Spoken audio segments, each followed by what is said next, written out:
اعوذ باللہ من الشیطان الرجیم، بسم اللہ الرحمن الرحیم۔ جی ہم سورہ عادیات پڑھ رہے تھے اور اس میں اللہ تعالیٰ نے بتایا ہے کہ انسان کا معاملہ کیا ہے۔ ان الانسان لربہ لکنود، کہ یقیناً انسان جو اپنے رب کا بڑا ناشکرا ہے۔ آپ اگر ذرا کبھی ہم نے یہ غور کیا کہ آپ دیکھیں کہ اللہ تعالیٰ نے ہم کو جو ہے کتنا نقص سے بہتر بنایا، اور بہتر بنانے کے ساتھ آپ یہ دیکھیں کہ میرے دماغ کا بھی، اگر ہم اپنی مثال دیکھیں نا، دماغ کا زبان کے ساتھ تعلق ہے تو میں آپ سے بات کر پا رہی ہوں، یا میرے ہاتھ چل رہے ہیں تو میں اس کو استعمال کر پا رہی ہوں، یہ میرے اختیار میں تو نہیں ہے۔ جب اللہ تعالیٰ چاہے، کتنے لوگ ہیں ہمارے اراؤنڈ جو معذور ہیں، کتنے لوگ ہیں جو ایکسیڈنٹ سے جن کے جسم جو ہے ختم ہو جاتے ہیں، یا ان کو آپ دیکھیں لوگ جل جاتے ہیں، ایکسیڈنٹ ہو جائے آدھا جسم ان کا فالج ہو جاتی ہے، یا ایکسیڈنٹ سے ہاتھ پیر ٹوٹ جاتے ہیں، بہت سارے لوگ نابینا ہوتے ہیں، بہت سارے لوگ بات نہیں کر پا رہے ہوتے۔ تو ہم تو اسی چیز کا شکر ادا نہیں کر سکتے۔ ذرا اپنے سر سے پیر تک تو دیکھیں آپ کہ اللہ کا کتنا بڑا احسان ہے۔ ہمیں شیطان نے کس چیز میں لگا دیا؟ اسکن کلر، لمبا چوڑا، دبلا موٹا، کالا گورا، یہ تمام چیزیں بعد میں۔ آپ یہ دیکھیں انسان کا ایک مکمل ہونا، ہیلدی ہونا کتنی بڑی نعمت ہے۔ جیسے ابھی کووڈ میں دیکھیں میجورٹی جو ہے، یہ ایک پینڈیمک جو پھیلی ہوئی ہے، ایک وبا، اس میں کتنے لوگ افیکٹ ہوئے۔ تو ہم تو اسی چیز کا شکر ادا نہیں کر سکتے کہ اللہ تعالیٰ نے ہمیں ابھی صحت کے ساتھ ہمیں اور ہمارے پیاروں کو رکھا ہوا ہے۔ کیوں ہم ناشکری کرنے لگتے ہیں کہ ہمارے کاروبار افیکٹ ہوئے؟ کیونکہ یہ وجہ بنی لوگوں کے بزنس افیکٹ کرنے کی، یا ہیلتھ۔ لوگ دو ہی طرح سے اس پینڈیمک میں جو ہے اسٹرگل کر رہے ہیں، میجورٹی جو ہے، یا تو ہیلتھ کے ساتھ یا فائنینشیل۔ تو اس میں کیا ہے کہ ہر صورت میں، ہر حال میں آپ کے اوپر اچھا وقت ہے، خوشحالی کا وقت ہے، یا تنگ دستی کا وقت ہے۔ دونوں صورتوں میں جو سب سے بہترین حالت ہے وہ اللہ کی شکر گزاری ہے۔ کیوں؟ کیونکہ اللہ تعالیٰ کو ناشکرے بالکل نہیں پسند۔ اور پھر بتایا گیا کہ وَإِنَّهُ عَلَىٰ ذَلِكَ لَشَهِيدٌ، کہ اس میں آپ دیکھیں اللہ تعالیٰ نے ارشاد فرمایا کہ یقیناً وہ خود ہی اس پر گواہ ہے۔ یہ مال کی محبت میں بھی بہت بڑا سخت ہے، کہ انسان کے اندر وَإِنَّهُ لِحُبِّ حُبِّ الْخَيْرِ لَشَدِيدٌ، کہ آپ دیکھیں مال کی جو محبت ہے نا، یہ انسان کو بڑی تکلیف دیتی ہے دنیا اور آخرت میں۔ کیونکہ حضور صلی اللہ علیہ وسلم کی حدیث ہے، میری جو امت ہے اس کا جو فتنہ ہے وہ مال ہے۔ اور آپ دیکھیں آج ساری کی ساری وجہ جو ہے نا وہ مال بنا ہوا ہے، تمام رشتوں میں، وہ دنیاوی رشتے ہوں، نسبی رشتے ہوں، سسرالی رشتے ہوں۔ کتنے لوگ ہیں، اگر آپ جائیں، جیسے میری ایک فرینڈ سرکل میں خاتون ہے، وہ کہتی ہیں جو میرے ماموں ہیں یا میرے اس طرف کے رشتے ہیں، وہ صرف پراپرٹی کی وجہ سے ان صلہ رحمی کے رشتوں میں بگاڑ پیدا ہو گیا ہے۔ تو آپ دیکھیں کہ ان رشتوں کو بھی خراب کر دیتا ہے۔ خود قرآن کہتا ہے کہ میں نے مال اور اولاد کو جو ہے تمہارے لیے فتنہ بنایا، آزمائش بنایا ہے۔ کیوں؟ کیونکہ دیکھیں جب ہماری اولاد کے لیے بھی ہم حلال اور حرام کا فرق بھول جاتے ہیں، اسی طرح اپنے مال کے لیے بھی ایسے ہی بھول جاتے ہیں۔ تو آپ یہ یاد رکھیں، مال کی فراغت ہونا اچھی بات ہے، اللہ کی نعمتوں میں سے نعمت ہے کہ اللہ نے آپ کو کشادہ رزق دیا، اس میں جس کا حصہ دیا اس کو دیں۔ اور اگر کہ آپ کے پاس وہ ہے تو اس میں آپ کے اندر تکبر نہیں ہونا چاہیے، غرور نہیں ہونا چاہیے۔ جو ضرورت مند ہے ان کی آپ مدد کر رہے ہوں، اور آپ ہمیشہ اس بات کو یاد رکھیں کہ ہمیں جو بار بار اللہ تعالیٰ میں یاد دلاتے ہیں کہ ہم نے سب نے کلو نفس ذائقۃ الموت، ہر شخص نے، ہر نفس نے موت کا مزہ چکھنا ہے۔ اور یاد رکھیں کہ آپ کی وراثت کے اندر واحد ایک شخص آپ ہیں جس کا کوئی حصہ نہیں ہے، آپ کا وہی سب کچھ ہے جو آپ دنیا میں صحیح جگہ لگا کے جاتے ہیں۔ اور پھر ارشاد فرمایا گیا اللہ تعالیٰ ہر چیز کو جانتا ہے، جو آپ کے سینوں میں پوشیدہ ہے ان کو بھی جانتا ہے۔ جیسے حضور صلی اللہ علیہ وسلم کی حدیث ہے، اللہ تعالیٰ تمہاری صورتوں کو نہیں دیکھتا، اللہ تعالیٰ تمہاری نیتوں کو اور ارادوں کو، ان چیزوں کو دیکھتا ہے۔ تو اللہ تعالیٰ تو ظاہر اور باطل دونوں کو جاننے والا ہے۔ اور پھر کہا گیا ان ربہم بہم یومئذ لخبیر، بے شک ان کا رب اس دن ان کے حال سے پورا باخبر ہوگا۔ جیسے کہ ہم جانتے ہیں کہ جیسے کچھ لوگ آپ پکچرز لے لیں یا ویڈیو بنا لیں، بچے جب چھوٹے ہوتے ہیں تو آپ ان بچوں کو دکھا رہے ہوتے ہیں کہ ہم نے ریکارڈ کر کے رکھی ہے اور یہ اس طرح ہے، لیکن وہ ایک چھوٹا سا حصہ ہوتا ہے، کچھ سیکنڈ اور کچھ منٹ کا۔ اللہ تعالیٰ نے ہماری پوری زندگی، جب سے ہم پیدا ہوئے ہیں اور جب ہمیں موت آنی ہے، اس کو لکھ کر اللہ تعالیٰ نے لکھا ہوا ہے۔ جیسے اگر آپ دیکھیں قرآن نے نقشہ کھینچا کہ انسان کو نطفے سے اور پھر لوتھڑا اور پھر لوتھڑے سے ایک شکل بنائی، اور شکل بنا کر انسان دنیا میں آیا۔ دنیا میں آنے کے بعد آپ دیکھیں وہ بچہ ہوتا ہے، پھر جوان ہوتا ہے، پھر وہ بڑھاپے کی عمر کو پہنچتا ہے، اور بڑھاپے کی عمر کو کہا گیا وہ لوٹا دیا جاتا ہے بچپن کی طرح. کیسے؟ کہ آپ دیکھیں جب بچہ پیدا ہوتا ہے اس کی گردن کیسی ہوتی ہے، ہل رہی ہوتی ہے. پھر کیا ہوتا ہے، کچھ عرصہ گزرتا ہے اس کی گردن سیٹ ہو جاتی ہے، وہ بچہ لیٹا ہوتا ہے بیٹھ نہیں سکتا، 6 مہینے گزرتے ہیں بیٹھنا شروع ہو جاتا ہے، اس کی کمر میں اتنی جان آ جاتی ہے. پھر کیا ہوتا ہے، وہ صرف بیٹھ سکتا ہے. وہ کچھ عرصے بعد کیا ہوتا ہے، جب وہ 10 11 مہینے کا 12 مہینے کا ہوتا ہے وہ چلنے لگتا ہے، اس کی پیروں کی جو ہڈی ہے اس میں جان پیدا ہو جاتی ہے، اور پھر ایک وقت آتا ہے وہ دوڑنے لگتا ہے اور پھر دنیا میں مگن ہو جاتا ہے. اب بڑھاپے کی دیکھیں، بڑھاپے میں کیا ہوتا ہے، آپ نے لوگوں کو گردن ہلاتے ہوئے دیکھا ہوگا جن کو کپ کپاہٹ ہوتی ہے، کچھ لوگوں کی کمر جھک جاتی ہے، کچھ لوگ بیڈ سے نہیں اٹھ سکتے، وہ صرف لیٹ سکتے ہیں، کہ وہ اتنے اس پر آ جاتے ہیں کہ گھر کے جو بچے ہوتے ہیں وہ ان کو نہلا رہے ہوتے ہیں، پیمپر پہنا رہے ہوتے ہیں. تو آپ دیکھیں قرآن نے جو بھی چیز کہی ہے وہ ہم دیکھ سکتے ہیں. اور پھر ہر شخص کو قبر میں چلا جانا ہے، ہر شخص. اور اس قبر سے آپ دیکھیں قیامت کے دن جو ہے سب اللہ کے حضور کھڑے ہونے والے ہیں. جیسے ہم نے سورہ یاسین میں پڑھا تھا کہ اللہ تعالیٰ جو ہے صرف جو لوگ جنت میں موجود ہوں گے ان کی میزبانی کرے گا، اور ان کو کہے گا کہ سلام قول من رب رحیم، تمہیں سلام ہو تمہارے رب کی طرف سے. تو اللہ تعالیٰ سے میری دعا ہے کہ اللہ تعالیٰ مجھے اور آپ کو اس میں شامل کرے، کہ ہم ان لوگوں میں شامل ہوں جن کی میزبانی اللہ سبحانہ تعالیٰ کر رہے ہیں، اور ہم ان کی محفل میں جنت میں بیٹھے ہوں. آمین. آگے جو ہے سورہ ہے سورہ قاریہ ہے، اور یہ اس کی 11 آیتیں ہیں اور ایک رکوع ہے. یہ پڑھ لیتے ہیں جی.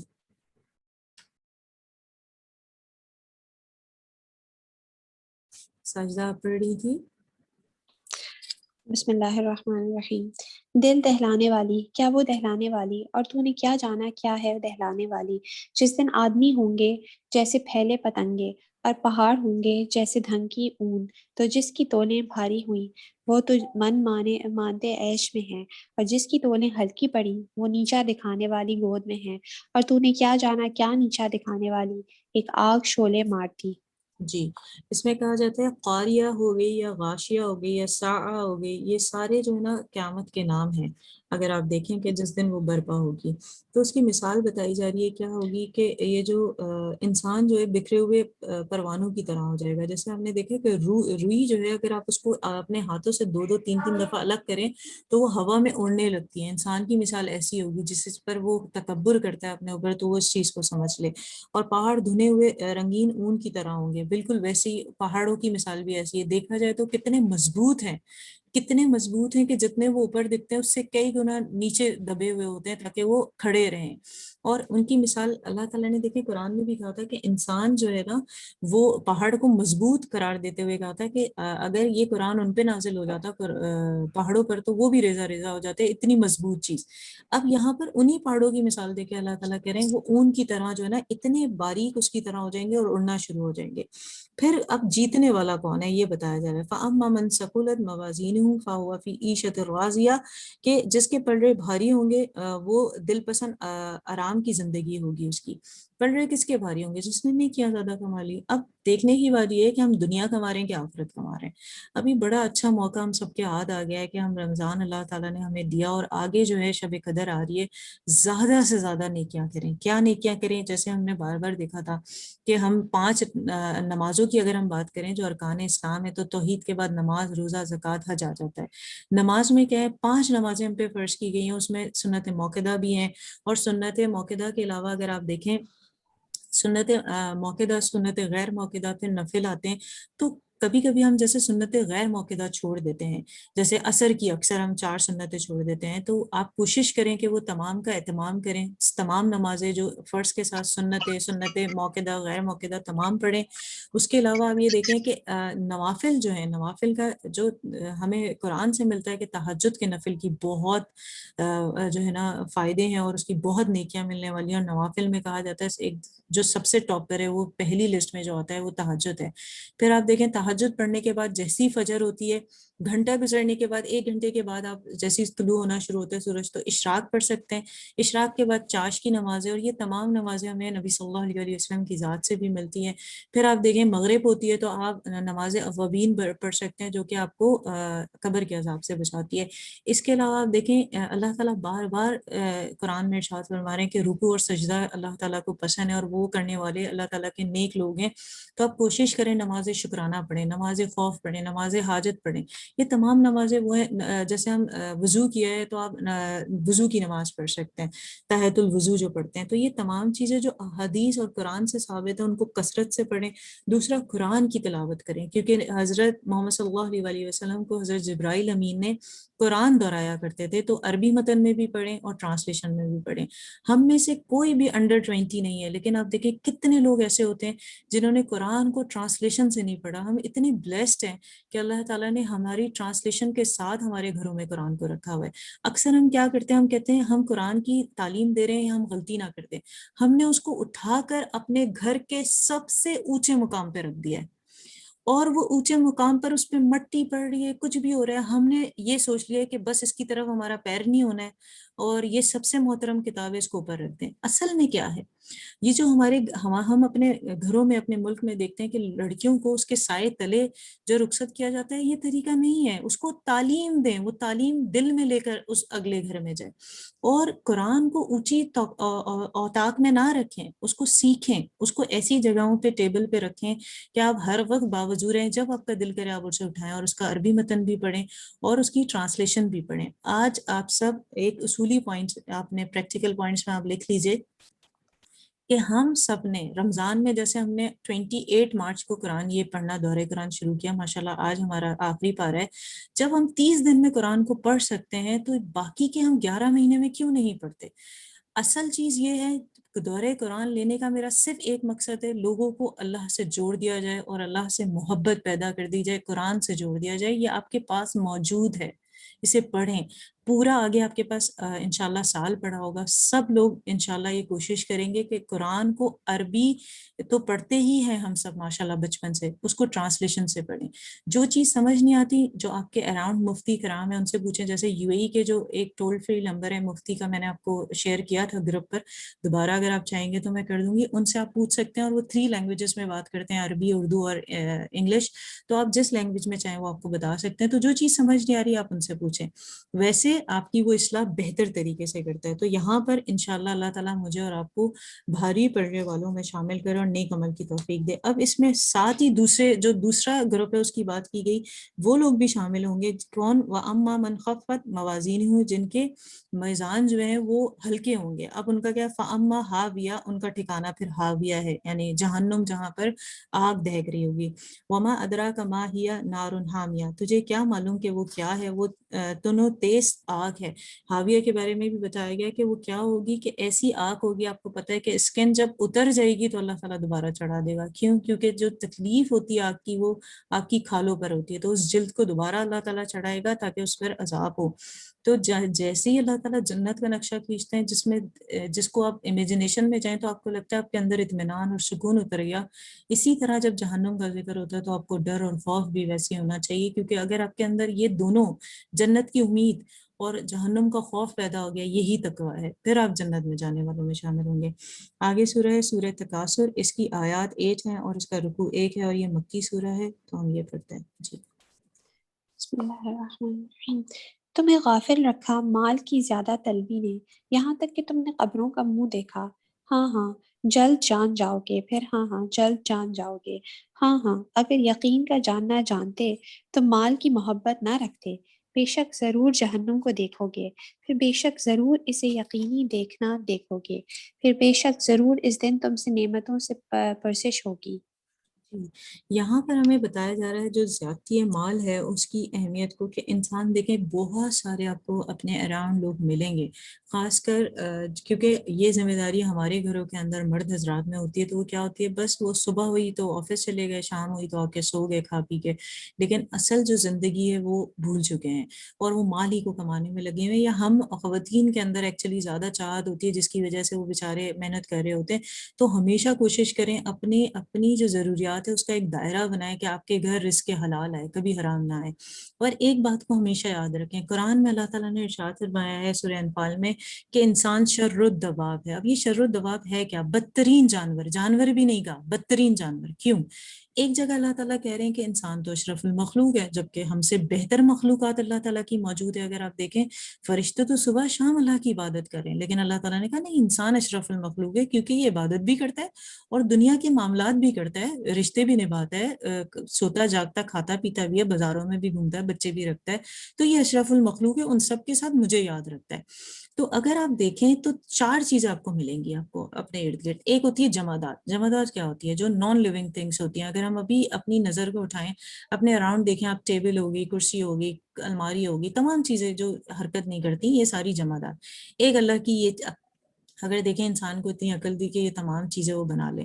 پھر آپ دیکھیں ہوتے ہیں نباتات، جو پلانٹس ہوتے ہیں، وہ کیا کرتے ہیں؟ اپنی جگہ پہ کھڑے رہتے ہیں اور اب ان کی جو ہے نا نشنما ہوتی ہے، گروتھ ہوتی ہے، وہ بڑے ہوتے ہیں اور پھر اس کے بعد پھل بھی دیتے ہیں، ان کے پتے بھی ہوتے ہیں اور لوگ ان سے فائدہ بھی اٹھاتے ہیں. تیسری چیز ہوتی ہے جانور، حیوانات. حیوانات کیا کرتے ہیں؟ حیوانات جو ہے ایک جگہ سے دوسری جگہ بھی جاتے ہیں، بچے بھی پیدا کرتے ہیں، انڈے بھی ہوتے ہیں، وہ اپنی مرضی سے ادھر ادھر بھی جا سکتے ہیں. چوتھی جو ہے وہ ہے انسان. اب انسان کیا ہے؟ انسان جانور کی طرح بچے بھی پیدا کرتا ہے، اپنی مرضی اور چاہت سے ایک جگہ سے دوسری جگہ بھی جا سکتا ہے. لیکن انسان اور جانور میں ایک فرق ہے کہ انسان اپنے رب کو بہتر طریقے سے جانتا ہے اور اس کی بہترین عبادت کرتا ہے، جیسے کہ اللہ نے ہمیں قرآن میں حکم دیا. لیکن اگر وہ یہ ایک چیز چھوڑ دیتا ہے کہ اللہ کو واحد لا شریک مانتے ہوئے اس کی کتاب پر اور نبی صلی اللہ علیہ وسلم کے اسوے پہ چلے، تو اللہ تعالیٰ نے اس کو اس کی اپنی جو اہمیت ہے اشرف المخلوق اس سے گرا دیا اور کہا یہ شر الدواب ہے، یہ بدترین جانور ہے. تو اپنی اس چیز کو سمجھنا ہے اور یہ یاد رکھیں، مال جو استعمال کے لیے ہے، اس کی اگر آپ کی ضروریات پوری ہو رہی ہیں. فار ایگزامپل ہر انسان کو اللہ تعالیٰ تنگی سے بھی آزماتا ہے اور خوشحالی سے بھی آزماتا ہے. کبھی آپ کے پاس بہت ہوگا، کبھی نہیں ہوگا. دونوں صورتوں میں جو سب سے بہترین حالت ہے شکر گزار رہیں اور کوشش کریں اور اپنی نعمتوں کو گنیں.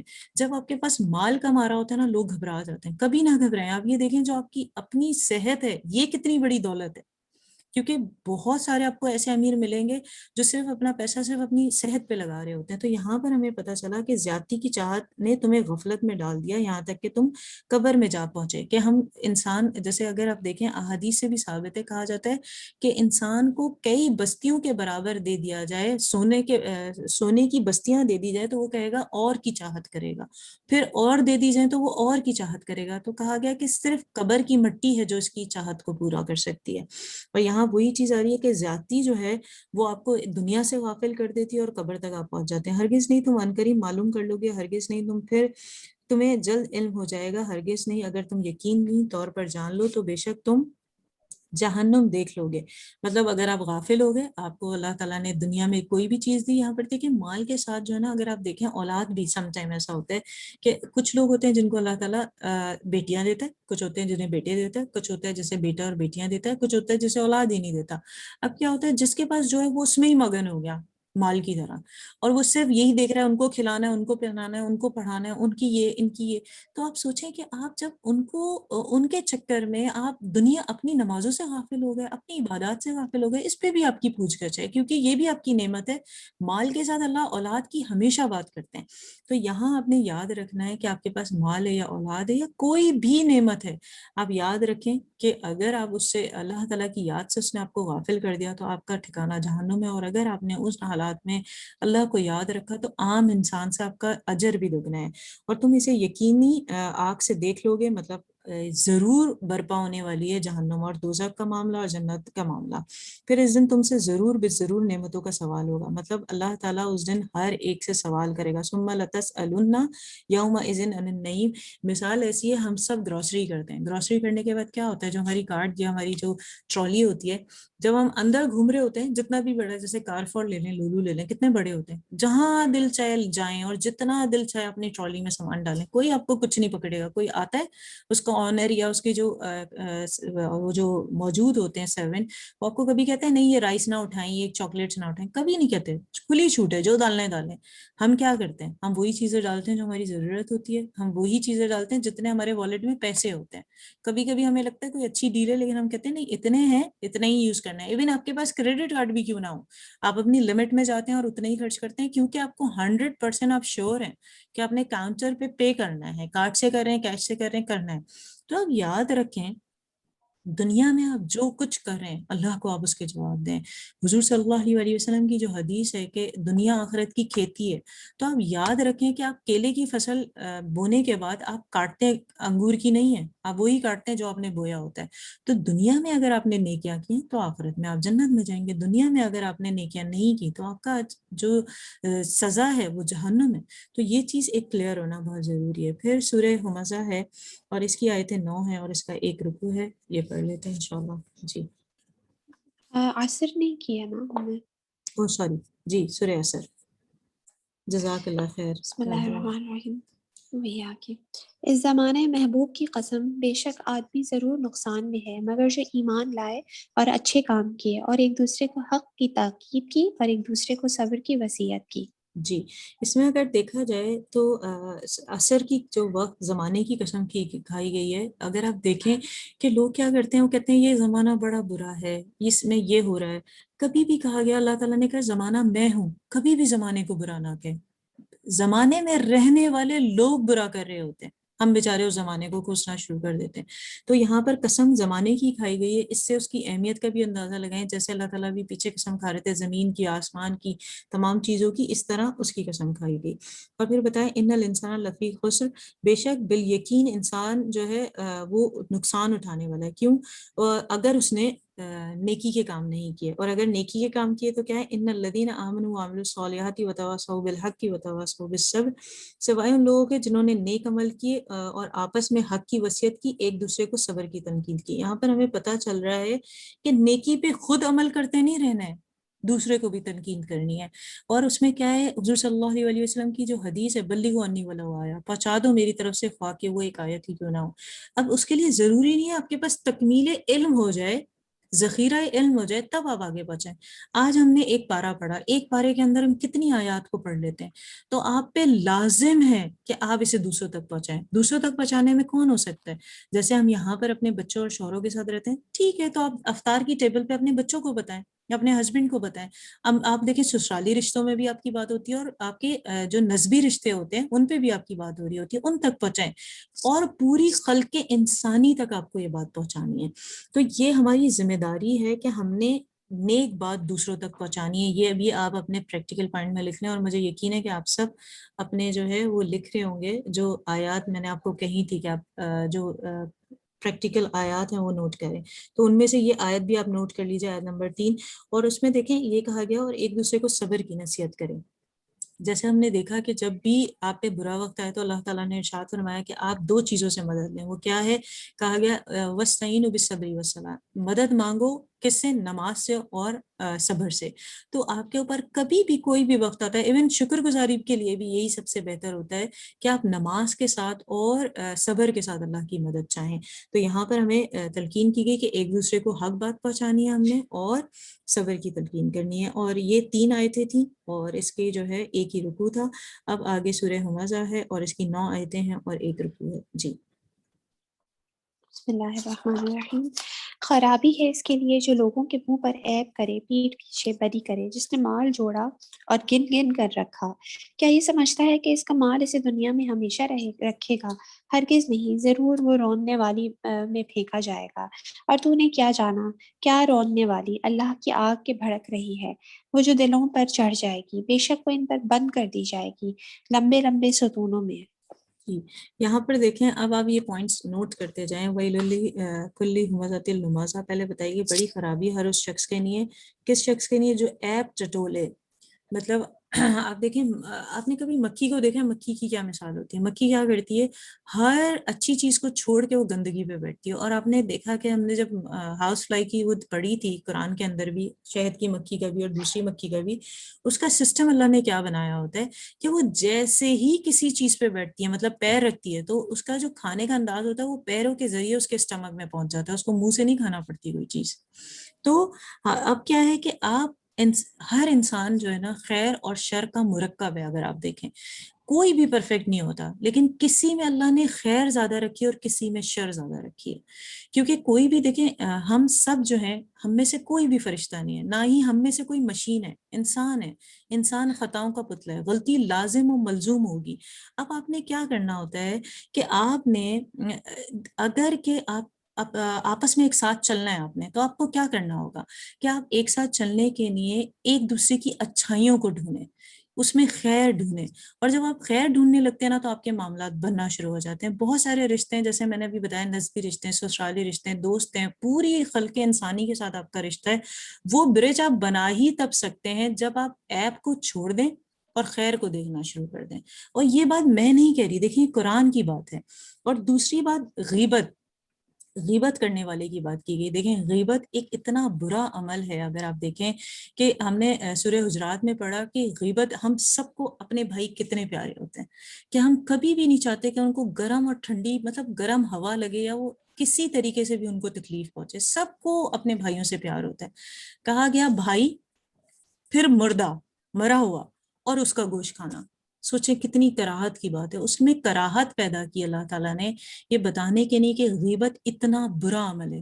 اور حضور صلی اللہ علیہ وآلہ وسلم سے پوچھا گیا غیبت ہے کیا، تو نبی صلی اللہ علیہ وآلہ وسلم نے ارشاد فرمایا، غیبت جو انسان کے اندر وہ چیز موجود ہے، وہ عادت موجود ہے جس کا ذکر اس کی ایبسنس میں کیا جا رہا ہے، یہ ہے غیبت. سوچیں آپ کہ میرے اندر کوئی برائی موجود ہے، آپ کے اندر کوئی برائی موجود ہے، اور وہ کوئی تیسرا بندہ جو ہے نا وہ کر رہے ہیں ہماری ایبسنس میں، یہ غیبت ہے. پھر کہا گیا تہمت کیا ہے. تہمت ہم سمجھتے ہیں کسی پر زنا یا اس چیز کا الزام لگانا. نہیں، آپ کسی انسان کے بارے میں وہ بات کر رہے ہیں اس کی ایبسنٹ میں جو اس بیچارے میں موجود ہی نہیں ہے، وہ تہمت ہو جاتی ہے. تو اس لیول پہ تو اللہ تعالیٰ گئے نہیں، کیونکہ وہ تو بڑی برائی ہے، بڑی بیماری ہے. چھوٹی بات کی غیبت کی کہ انسان کے اندر برائی موجود ہے اور اس کے پیچھے کی جا رہی ہے، یہ غلط ہے. پھر اسی سورہ کی تیسری بات جو کہی گئی وہ کیا ہے کہ جو مال جمع کرتا ہے اور گنتا رہتا ہے.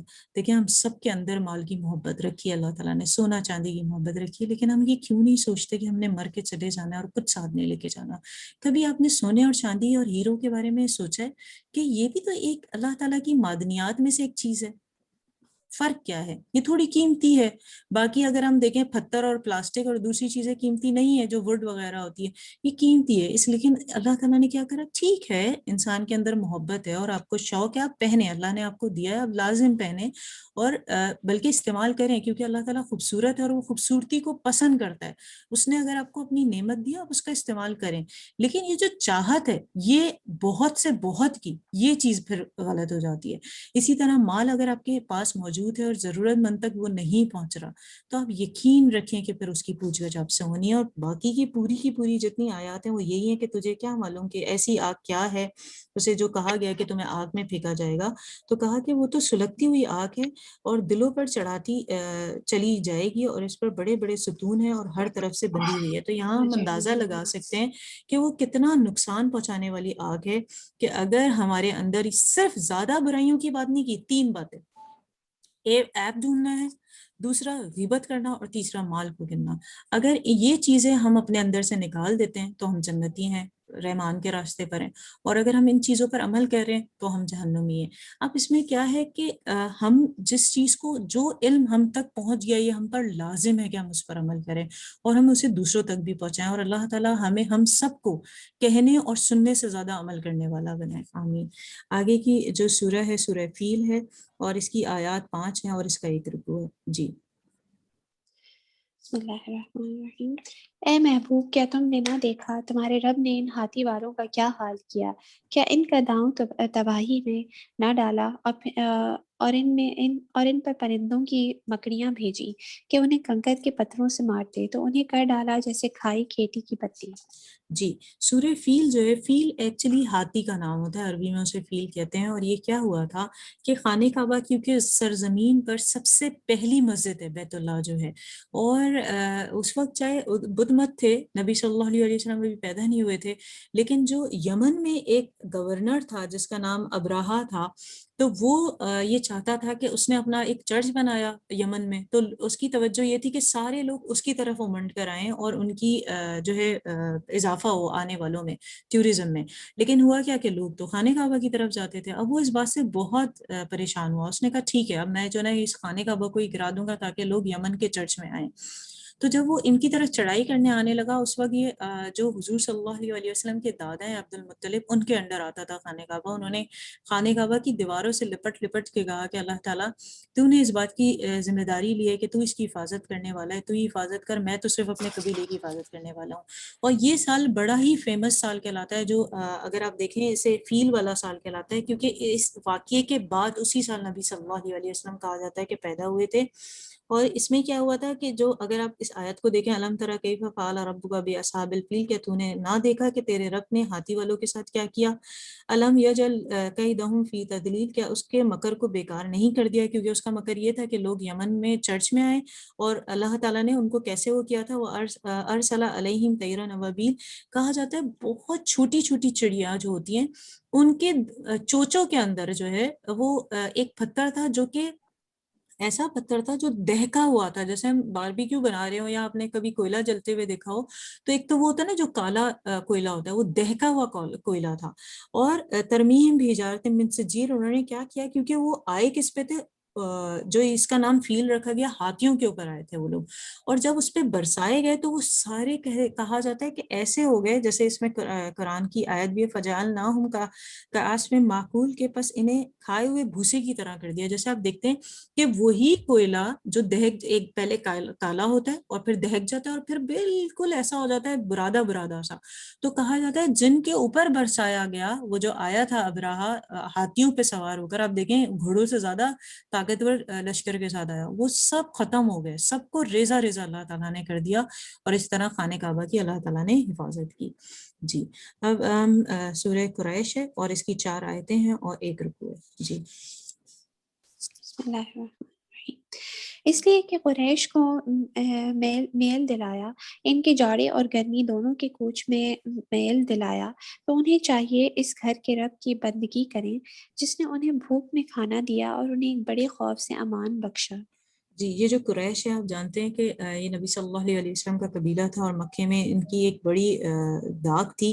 تو ان کے بارے میں کہا جا رہا ہے کہ قریش مانوس کرنے کے سبب انہیں جاڑے اور گرمی کے سفر سے مانوس کرنے کے سبب میں کیا گیا. اگر آپ دیکھیں کہ جو قریش کا مشغلہ پیشہ جو تھا وہ تھا تجارت، وہ ایک جگہ سے دوسری جگہ تجارت کرتے تھے. تو ان کو بتایا جا رہا ہے سردی اور گرمی کے موسم میں کس طریقے سے انہوں نے اللہ تعالیٰ ان کی حفاظت کرنے والا ہے. اور پھر کہا فَلْيَعْبُدُوا رَبَّ هَٰذَا الْبَيْتِ، کہ اس کے لیے شکریہ، بس انہیں چاہیے کہ اس رب کے جو بیت اللہ کا رب ہے اس کی عبادت کریں. اور ان کو پھر ترغیب کس بات کی گئی ہے، الذی اطعمہم من جوع وآمنہم من خوف، جس نے انہیں بھوک میں کھانا دیا اور ڈر اور خوف میں بھی کھانا دیا. اگر آپ دیکھیں کہ عرب میں جو ہے قتل و غارت گری عام تھی، لیکن قریش مکہ کو حرم مکہ کی وجہ سے جو احترام حاصل تھا، اس کی وجہ سے وہ خوف اور خطرے سے محفوظ رہتے تھے. کیوں؟ کیونکہ تمام دنیا سے اس وقت بھی لوگ، چاہے خانہ کعبہ کے اندر 313 بت رکھے تھے، لیکن وہاں کے رہنے والوں کو لوگ عزت دیتے تھے. اور وہاں کے جو لوگ ہیں ایمان لانے سے پہلے بھی آنے والوں کی ہمیشہ ضیافت کیا کرتے تھے اور ان کے لیے پانی اور دوسری چیزیں پیش کرتے تھے. تو اس کا ذکر اس کے اندر آیا ہے اور اس کی وضاحت بھی بتائی گئی ہے کہ لیکن ان کو حکم بھی دیا گیا کہ ان کا کام کیا ہے کہ وہ اس رب کی جو ہے عبادت کریں جو بیت اللہ کا رب ہے. سورہ معون ہے اور اس کی آیتیں 7 ہیں اور 1 رکوع ہے. جی بسم اللہ الرحمن الرحیم. بھلا دیکھو تو جو دین کو جھٹلاتا ہے، پھر وہ ہے جو یتیم کو دھکے دیتا ہے اور مسکین کو کھانا دینے کی رغبت نہیں دیتا. تو ان نمازیوں کی خرابی ہے جو اپنی نماز سے بھولے بیٹھے ہیں، وہ جو دکھاوا کرتے ہیں اور برتنے کی چیز مانگے نہیں دیتے. جی یہاں پر اگر آپ دیکھیں، یہاں پر بتایا گیا ارایت الذی یکذب بالدین، کیا تو نے اسے نہیں دیکھا روز جزا کو جھٹلاتا ہے، مطلب جو آخرت کا انکار کرتا ہے. آپ یہ دیکھیں کہ جو لوگ دنیا میں اگر نیک کام نہیں کر رہے مسلمان ہونے کی وجہ سے بھی، تو یہ یہی ہے نا ایمان مفسر اور مجمل کیا ہے کہ غیب کی چیزوں پر ایمان لانا. جیسے ہم نے اللہ تعالیٰ کو نہیں دیکھا، ایمان لانا فرشتے، جنت، دوزخ، رسول، تمام چیزیں ایسی ہیں، آخرت، اور یہ تمام وہ چیزیں جس پر ہمیں ایمان لانا ہے لیکن ہماری آنکھ نے انہیں کبھی نہیں دیکھا. تو کیا ہے کہ ہمیں انہیں جھٹلانا نہیں ہے، ان پر ایمان لانا ہے. پھر فَذَلِكَ الَّذِي يَدُعُ الْيَتِيمَ، جو یتیموں کو دھتکارتے ہیں. یتیم ہم جانتے ہیں وہ نابالغ بچے جن کے باپ کا انتقال ہو گیا، وہ یتیم کہلاتے ہیں. اب وہ چھوٹے ہوتے ہیں، اب وہ کسی کی بھی کفالت میں ہیں. اب وہ بچے کیا کرتے ہیں، جیسے ہمارے بچے اچھل کود کرتے ہیں، کوئی شیشہ ٹوٹ گیا ٹی وی ٹوٹ گیا، دوسرے مسئلے ہو گئے، تو ہم ان پہ کیا کرتے ہیں، ان پر خفا ہونے لگتے ہیں. تو یتیم کے بچہ اگر آپ کے ساتھ رہتا ہے اور اس بیچارے سے بھی ایسی کوئی غلطی ہوگی، سم ٹائم اپنے بچوں کو کہتے ہیں اٹس اوکے، کوئی بات نہیں، غلطی ہوگی، گلاس بھی ٹوٹتا تو ہم پہلے اپنے بچوں کو دیکھتے ہیں کہ ان کو تو چوٹ نہیں لگی. تو یتیم کے بچے کے ساتھ بھی آپ کا یہ معاملہ ہونا چاہیے، ان کو دھتکارنا نہیں چاہیے. اگر آپ کی کفالت میں کوئی بھی یتیم بچہ رہ رہا ہے تو حضور صلی اللہ علیہ وسلم نے ارشاد فرمایا سب سے بہترین گھر وہ ہے جہاں پر یتیم کے بچے کے ساتھ اچھا سلوک کیا جاتا ہے، اور سب سے بدترین گھر وہ ہے جہاں یتیم کے بچے کے ساتھ برا سلوک کیا جاتا ہے. پھر کہا ولا یحض علی طعام المسکین، اور وہ مسکینوں کو کھانا کھلاتے ہیں. مسکین کون ہوتے ہیں؟ جن کے پاس ضروریات زندگی ہی میسر نہ ہو، ان تک آپ اپنے پیسوں کو اگر پہنچا رہے ہیں تو اچھی بات ہے، اور دوسروں کو ترغیب دیں. مثال کے طور پر سم ٹائم کیا ہوتا ہے، ہمیں پتہ لگ جاتا ہے کہ کوئی واقعی بہت ضرورت مند ہے اور اس کی ضرورت زیادہ ہے اور میرا ایک بجٹ ہے کہ میں نے اتنا دینا ہے، تو آپ کیا کریں، اپنے اراؤنڈ ہمارے بہت اچھے دوست ہیں، ہمارے رشتہ دار ہیں، ہمارے بہن بھائی ہیں، ہماری سسرالی رشتے ہیں، نسبی رشتے ہیں، جو بھی کر سکتا ہے تو آپ انہیں بھی ترغیب دیں کہ اس چیز میں فائدہ اٹھائیں. کیونکہ دیکھیں اگر میرے پاس جنت کا میپ ہے اور میں چاہتی ہوں کہ میرے تمام دوست و احباب رشتہ دار میرے ساتھ جائیں، تو آپ نے ان کے ساتھ شیئر کرنا، ان کو بتانا ہے یہ رحمان کا راستہ ہے اور اس کا یہ راستہ ہے، اس پہ چلنا ہے. تو آپ نے خود تو کرنا ہے مسکین کو، لیکن دوسروں کو بھی ترغیب دینی ہے. اب آپ دیکھیں قرآن میں جتنی بار بھی آیا وہ اقیم الصلاۃ آیا، نماز قائم کرو، مطلب خود بھی پڑھو، لوگوں کو بھی اس کا حکم دو. یہاں ایک نیا حکم آیا ہے آیت نمبر 5 میں، آپ دیکھیں الذین هم عن صلاتهم ساہون، ان نمازیوں کے لیے افسوس ہے جو اپنی نمازوں میں غافل ہیں. اور میں اور آپ اگر اپنا تجزیہ کریں نا تو ہم ایسے ہی پائیں گے کہ ہم نمازوں کے لیے کھڑے تو ہو جاتے ہیں لیکن ہم ذہنی طور پر ایبسنٹ ہوتے ہیں، یا ہم کچھ اور سوچ رہے ہوتے ہیں. جیسے ہر دفعہ ان 29 پاروں میں آپ کو کہتی رہی کہ دیکھیں نماز کے لیے ہم کیا کرتے ہیں، اپنے جسم کی طہارت کا خیال رکھتے ہیں، پھر اپنی لباس کی طہارت کا خیال رکھتے ہیں، پھر جس جگہ پہ ہم نماز پڑھتے ہیں اس کی طہارت کا خیال رکھتے ہیں، پھر ہم پوری دنیا میں کوئی بھی کام ضروری ہوتا ہے اس سے کٹ کر ہم جا نماز پہ کھڑے ہوتے ہیں کہ ہم اللہ تعالیٰ سے بات کر رہے ہیں. اور اس کے بعد بھی اگر ہم غافل ہیں تو آپ سوچیں وہ میری ساری کاوش جو ہے وہ جو میں نے کوشش کی تھی وہ ضائع ہو گئی. تو اگر آپ یہ چاہتے ہیں اس سب کے بعد وہ کام آئے آپ کے، تو آپ پورے انٹینشن کے ساتھ یکسو ہو کے نماز پڑھیں. اس کے لیے میں نے آپ سب کو یہ بات کہی تھی کہ آپ سب قرآن کے متن کو، عربی جو ہے اس کے ایک تو یہ کریں کہ آپ کے گھر میں اگر بچے بڑے ہیں ان کو سنائیں عربی متن، یا اپنی آواز کو ریکارڈ کریں سورہ فاتحہ یا جو بھی چھوٹی سورہ آپ پڑھتے ہیں اور اسے خود سنیں.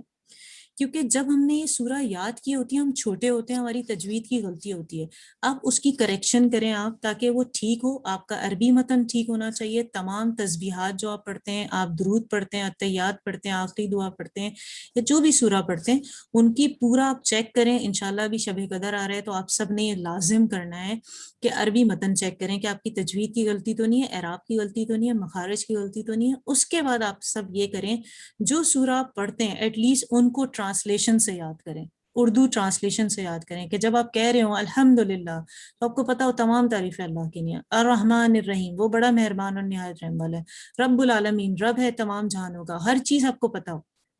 تو آگے پیچھے بھی دیکھیں میں نے بات کی تو جب آپ کی زبان پہ چڑھ جاتا ہے الفاظ تو آپ کے میننگز بھی وہی آتے ہیں، کیونکہ وہ ایک سائیکل ہوتی ہے جو چلنا شروع ہو جاتی ہے. تو یہ نماز کی اگر آپ چاہتے ہیں آپ یکسو ہوں تو اس کا عربی متن تجوید کے ساتھ پڑھیں، پھر اس کی ٹرانسلیشن جو سورہ پڑھتے ہیں وہ لازم کریں، اور اس کے بعد تسبیح فاطمہ لازم پڑھیں. کیونکہ حضور صلی اللہ علیہ وآلہ وسلم جو ہیں ان کی سب سے پیاری بیٹی جو جنت میں سردار ہوں گی حضرت فاطمہ، ان کے گھر تنگ دستی تھی، اور وہ جب نبی صلی اللہ علیہ وسلم ان کے گھر جاتے تھے تو وہ اس بات کا اظہار کرتی تھی. تو نبی صلی اللہ علیہ وسلم نے ارشاد فرمایا تم سبحان اللہ، الحمدللہ، اللہ اکبر نماز کے بعد پڑھا کرو تو اللہ تعالیٰ تمہارے رزق میں برکت دے گا. اور اسے اس لیے تسبیح فاطمہ کہا جاتا ہے، ضرور کریں. پھر دعا دیکھیں عبادت کا مغز ہے، جیسے ہماری پوری باڈی کے اندر جو ہے دماغ کی ایک حیثیت ہے، دعا کی بھی یہ حیثیت ہے، اور دعا بھی عبادت ہے. حضور صلی اللہ علیہ وسلم کی حدیث ہے، اور حضور صلی اللہ علیہ وسلم نے ارشاد فرمایا کہ اگر جوتے کا تسمہ جو ہوتا ہے، سول بھی اگر آپ نے مانگنا ہے نا، جو اس کے اندر جو ڈالتے ہیں وہ بھی آپ نے اللہ سے مانگنا ہے. تو آپ یہ عادت بنائیں اپنی کہ نماز کے بعد تسبیح بھی لازم پڑھیں اور دعا بھی لازم کریں. تو یہاں پر غفلت سے نکلیں اور ریاکاری سے بچیں. جو شو آف کرتے ہیں نا کسی بھی چیز کو، چاہے وہ ہماری صلاحیتیں ہوں، ہماری اولاد ہو، ہمارا مال ہو، کوئی بھی چیز آپ اس میں لے سکتے ہیں، تو اس چیز سے بچنا ہے ہم نے، کیونکہ اللہ تعالیٰ نے منع کیا الذین هم یراؤن کہ جو ریاکاری ہے اس سے بچیں، ویمنعون الماعون اور اپنے برتنے کی چیزیں روکتے ہیں. مطلب فار ایگزامپل کچھ ایسے پڑوس ہوتے ہیں جو چھوٹی چھوٹی چیزیں ایک دوسرے سے شیئر کر رہے ہوتے ہیں، جیسے انین ہوگی اور دوسری چیزیں، یا بہن بھائی آپس میں کرتے ہیں، یا آپ ٹریول کر رہے ہوتے ہیں، آپ کے پاس پانی ہے اور آپ کا ساتھی آپ سے مانگ رہا ہے اور آپ اسے نہیں دے رہے، نہیں میں اپنے بچوں کی نہیں رکھوں، تو یہ چیز ناپسندیدہ قرار دی گئی. اس میں یہ ہے کہ جو چیز آپ شیئر کر سکتے ہیں، جو آپ کے پاس ہے وہ آپ ضرور شیئر کریں. یہ میٹنگ اینڈ ہو رہی ہے 1 منٹ میں، تو آپ سب دوبارہ جوائن کر لیں تاکہ ہم انشاءاللہ قرآن کو کمپلیٹ کر لیں.